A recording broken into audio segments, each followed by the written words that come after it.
Welcome to our guide on how to regain access to your Twitter account using your PC through an email address. Let's walk through the steps together. Begin by opening x.com account. Begin. Password. Reset on your web browser to initiate the account recovery process. Search for the email address associated with your Twitter account to proceed with the recovery.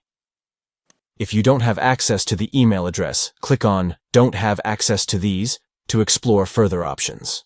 Select I'd like to deactivate or close my account to access additional account recovery choices. From the second drop-down menu, choose I need help deactivating an account owned by a person who is incapacitated or deceased to indicate your specific situation. Fill out the deletion request form, select company account, and provide an email address you can access for communication purposes.